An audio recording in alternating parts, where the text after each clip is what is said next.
Hi, I'm Bill, I'm Laurie. and welcome back to our channel.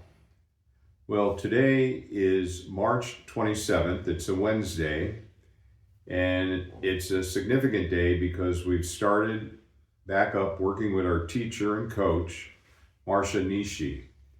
And today, Laurie took a lesson. I was there, but I kind of tweaked my back this morning, and so Laurie spent the whole time on the lesson. And what we have been doing and we're going to continue to do is kind of do a debrief after each lesson. And kind of the goal is to go over some of the points.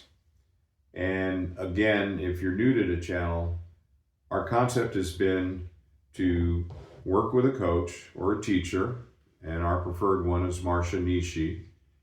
And then, based upon the information she shares with us during the lesson, that gives us what we're going to drill on until the next time we see her. So it's been working out pretty good, and so we're very excited. The weather's improved, and we're going to start back up with lessons again. So Laurie, since you were really the person getting the lesson today, what are your thoughts? Well, today was an unusual day, so we played pickleball with friends in the morning. And it was one of those days where I was playing pretty well. I mean, some days you can really have an off day, but today I was playing really well. So it was a perfect day for a lesson because I felt like I could really focus on what she was saying and not feel like I was really messing up. So the first thing we did was we worked on thinking. So this is a setup of our thinking drill. So you stand in the middle of the kitchen, and she wants you to, instead of moving back and forth in the kitchen, which is something I usually do, she just wants you to take either one step to the left or one step to the right to hit the ball, and use one foot as an anchor foot. So that way and also concentrate on going back to that, moving back to the middle, and taking the ball in front. So it was just, I mean, it was. I think she was impressed because I was having a good day and I was returning most of their dinks, and I could really focus on what she was saying and execute what she was saying. And when you say return to the middle, we're talking half court. So it would be the middle of the half court side. Yeah, middle of the box. And, you know, it was exciting to see you dinking with her because clearly, since when we first started working with her, you and I have been spending 15 to 30 minutes per drill day just on dinking, both from the backhand side and the forehand side.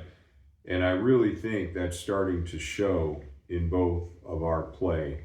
So that was kind of cool. So one of the things that I do when I'm competing with Bill, we do a kitchen game, both on the right side and the ad side. Every time, is I try to push the ball back, and what she wants me to do is really lift the ball rather than push the ball. So that's something new that I'm going to have to work on. And also, staying centered and just extending myself with my my right leg anchored, and just reach out to my left side. With your left foot. With my left foot. And then return back to the middle. That's something I don't always do. And she also said to try to do your dinks from the middle of the kitchen box to the back rather than hit them short. From the middle towards the net. So I'm going to focus on that also, because those dinks are much more aggressive, makes it more difficult for the returner to send the dink back. Yeah, that clearly showed, and she had to take a step back because you were pretty. I don't know if the right word is aggressive, but you were placing that the dink in a nice position that caused her then had to Yeah, step she back a had to bit. think about where Yeah. she was going to hit the ball and where she was going to have to contact the ball. So, as I said, it was a good day, so I was doing everything well. So it was exciting for me too.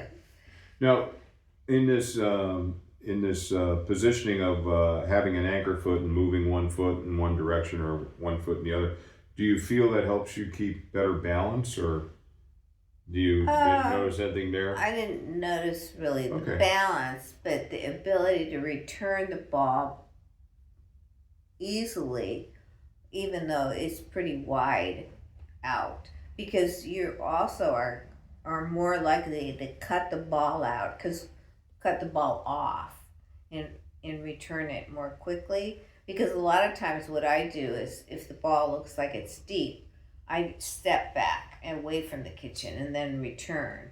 And for most of the dinks, when following her instruction, I didn't step back off the line. I mean, occasionally, but mostly I was just either right or left. And also, we try to, it makes it easier for you to take balls out of the air, also, which a lot of times I don't. I usually wait for it to bounce just to give myself more time. But so I was really pleased with myself today. And so after we worked on those shots, then we went into drop shots. And what I've been doing is stepping in either foot to do my drops. Okay, let me start over. The most important thing is the contact point. So you should wait for the ball to be descending. So if she hits a return, wait for the ball to descend when you contact the ball. It's going at its slowest point, and you're able to lift the ball up if you're waiting for the ball to come down. And she was initially on these drills, seemed like she was bouncing it into you, and then you would wait for the ball to start to descend and then step into it, I think, right? Yeah, but I don't, but it's been my practice. I always thought the most important thing was to get it into the kitchen, no matter which foot I was using, no matter what. But it just makes it easier for you to hit a better drop if you wait for that ball to be at its slowest point, which is when the ball is coming down. But you have to time it. You have to be prepared to wait for the ball to come to you rather than you going to the ball. And another thing I was doing was I would either step with my right foot or step with my left foot, and I didn't think it really mattered, but she said stepping just like you would a ground stroke. If you're right-handed, you step forward with your left foot, and this gives you a little bit more momentum. And if you're back in the court, it gives you more space to lift the ball up and do a better drop. And it doesn't really matter what the pace of that drop is. You just want to get it over and drop into the net. And she didn't focus so much on the apex of your drop being on our side. She didn't really emphasize that. Maybe I'll ask her more about that. Yeah, I think she just wanted you to have more of an arc and less linear. Right. And she said that when you have a little bit more of an arc and you're doing a drop shot, that little bit of the arc buys you some additional time to move your way into the kitchen line, which is ultimately a goal. Yeah, that's the goal of the third shot drop, is to enable you to move to the kitchen. So the faster your drop shot is, the less time you have to advance. So, absorbing the shock of the ball, hit delivering it more slowly, it actually is much better for you. I don't know. It didn't always occur to me why I was dropping it. I mean, I knew I was supposed to advance, but I didn't know how much better it would be if I did a slower drop rather than a faster drop. So the thing I'm going to have to remember is wait for the ball to be on its descent and step forward with my left foot being right-handed to give you more space and more ability to lift the ball. Because if she hits a really deep return, you're going to be way back in the kitchen and you need that extra power and to be able to lift that ball over and drop it into the kitchen. Yeah, it's like when you step forward, if you're right-handed with your left foot, that creates the space you need to kind of get the paddle down to then get under the ball and lift. Yeah. Yeah, and so you do the same thing on the backhand side. So during this game, first you would be sending me slower balls so I can return them, and then the balls became faster and shorter, and I would still have to execute in the same way. Now, I noticed that she talked to you about trying to keep your shoulders parallel to the kitchen line. Yes, that's another thing. I have a tendency to turn myself sideways so my shoulders are perpendicular to the ball, or I'm at an angle mostly. And so she wants me to also be more square to the net. And I think she said when you kind of are rotated in one direction, okay, that's fine if the balls are coming to that side. But then if a ball comes on the other side, it takes you more time to try to get turned around. Well, the other person's just going to deliver the ball to my backhand side, and I'm already facing to my right-hand side. Yeah. So I have to make sure that I'm square to the net so I can move in either direction. So it was really an excellent lesson. Are you going to talk a little bit about the fifth shot? Oh, now then we practice the fifth shot, which would be or a reset shot. And in her mind, when she talks about a reset, is you're in mid-court and you're trying to drop the ball into the kitchen, and the ball's coming down towards your feet. And a scenario might be you do your third shot drop, but maybe it's a little high. So with the two people at the net, they're gonna slam it back to your feet. So you can't move all the way in on that ball. So you have to be prepared to get. And did she mention anything in particular about that? What you should be doing there? And so my takeaway, okay, the ball's coming down at you, and you're at mid-court or maybe further back, so mid transition zone, right? Or yeah. A little further back, yeah. And then what she wants you to do is spread your legs as far apart so you can be ready to absorb the pace of the ball, and have your drop your paddle so that you'll be in the right position, because any ball, you're not going to, if you're back, you don't need to have your paddle in a ready position at your chest. So you want to be able to hit it low.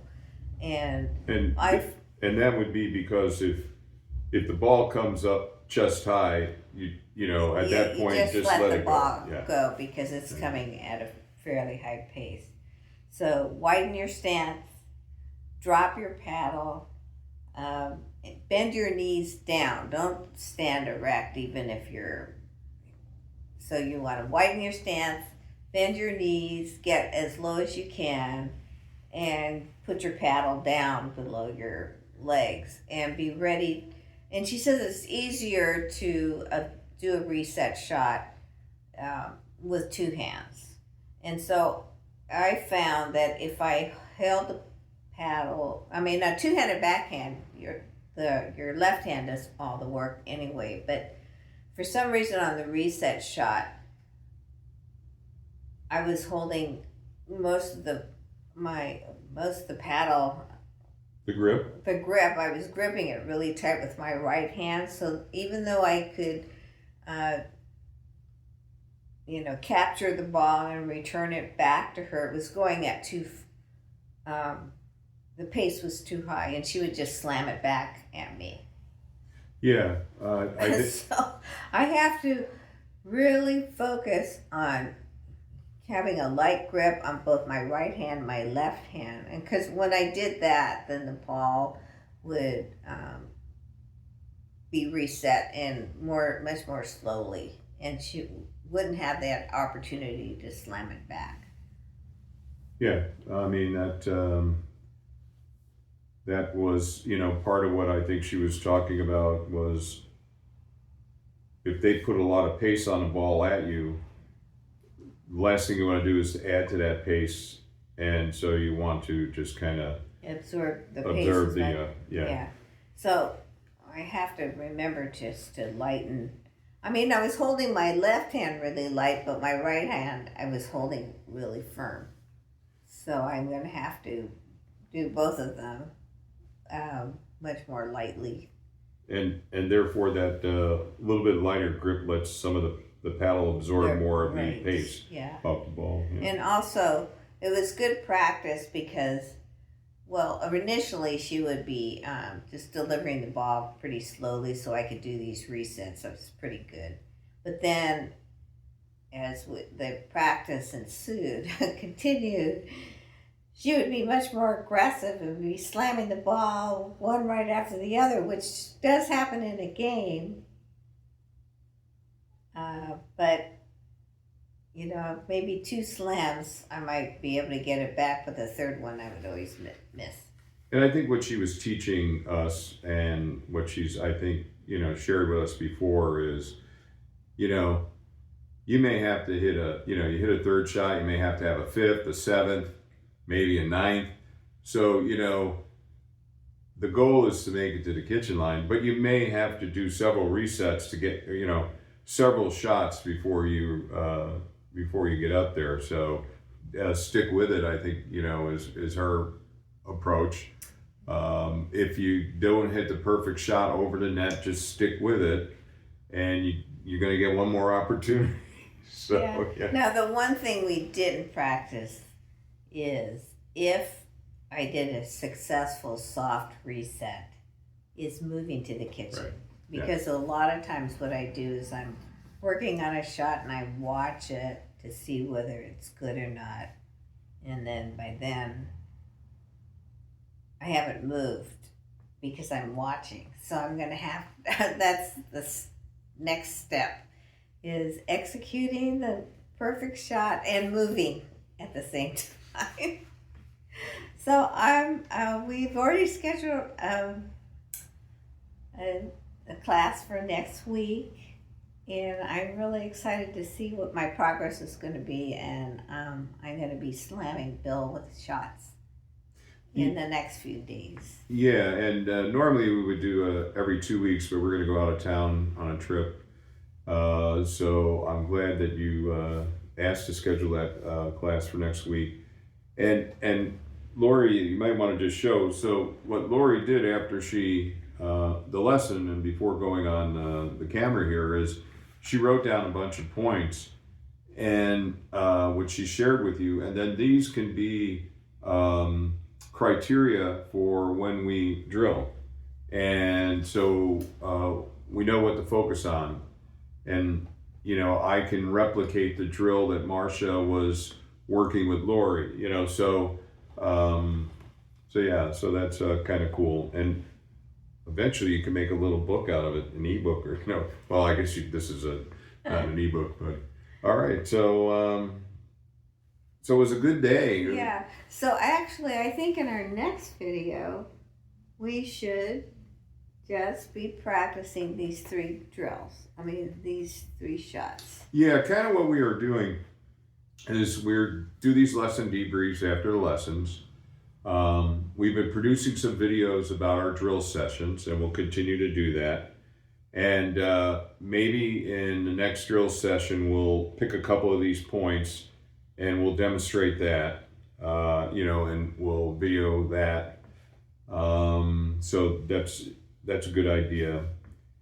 And then the other type of videos that we'll be producing is if things go well on this trip, we're going to eventually wind up in Lake Havasu City, Arizona, and they have pickleball courts there. So you're going to see some videos of us, our travels, and try to show a little bit about the local pickleball community in these various places that we travel to. So this is kind of the content that you'll see. We did put up one dinking match between Laurie and I, where so we'll do a few of those. And then if you'd like to see something, please leave it in the comments. Let us know what you'd like to see. Also, let us know if any of this is helpful to you. Again, we're doing this more for our own benefit in the sense of trying to chronicling our progress. Yeah. And but if you get some enjoyment out of it, or if you learn something from it, or if you want to coach us and share some other ideas with us, do that, and you can do that through the comments and everything. So yeah, all right, we're back with Marcia. And it was kind of a iffy day with a little bit of drizzle and everything, but it all worked out perfectly. Yeah, in fact, I was hoping we wouldn't have to go because it was raining, but it turned out to be a really good lesson. I'm pretty excited. You were hoping it was going to rain so you could catch up on Shogun. Yeah. But anyway, all right. Anything else before we close? No. Well. All right. Well, thank you for dropping into the channel. Likes are very important to the channel, so if you could just reach that like button and give it a smash, we appreciate that. And subscribe. Oh yeah. Subscribe. Like, share, and subscribe. Tell your friends. If they're into pickleball or whatever. Other than that, we will see you on the pickleball courts. All right.